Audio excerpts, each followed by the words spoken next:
বিয়ের আগে live in সম্পর্কের পক্ষে কথা বলে আবারও বিতর্কের জন্ম দিয়েছেন বলিউডের এভারগ্রিন তারকা জিনাত আমান। তবে সমালোচনার মুখেও নিজের বক্তব্য থেকে এক চুলও নড়তে নারাজ তিনি। বরং এক সাক্ষাৎকারে আরও স্পষ্টভাবে জানিয়েছেন, ৭ পাকে বাধা পড়ার আগেই দুজন মানুষের মানসিকতার এবং জীবনযাপনের বোঝাপড়া যাচাই করা নেওয়া উচিত। সম্প্রতি ভারতীয় অভিনেত্রী শুভ্রা আইয়াপ্পার সঙ্গে এক আলোচনায় মুখোমুখি হন জিনাত আমান। সে সাক্ষাৎকারে তিনি বলেন, যে কোনো আইনি সম্পর্কে জড়ানোর আগে দুজন ব্যক্তির কতটা মানসিক মিল রয়েছে তা নিশ্চিত হওয়া জরুরি। যদি সন্তান নেয়ার পরিকল্পনা থাকে তাহলে তাকে কিভাবে বড় করা হবে, অর্থনৈতিক বিষয়ে দুজনের দৃষ্টিভঙ্গি কি হবে, এসব বিষয়েও সমঝোতা থাকা দরকার।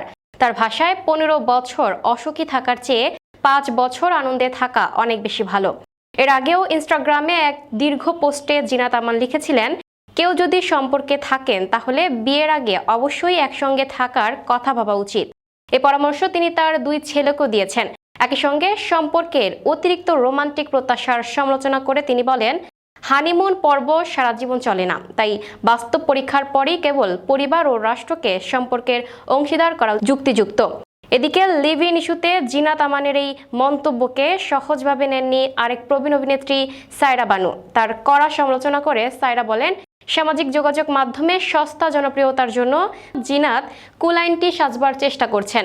জিনাত নিজেও মাঝহার খানকে দীর্ঘকাল চিনেও সুখী হতে পারেনি। তার দাম্পত্য জীবনটাই ছিল প্রকার জাহান্নাম।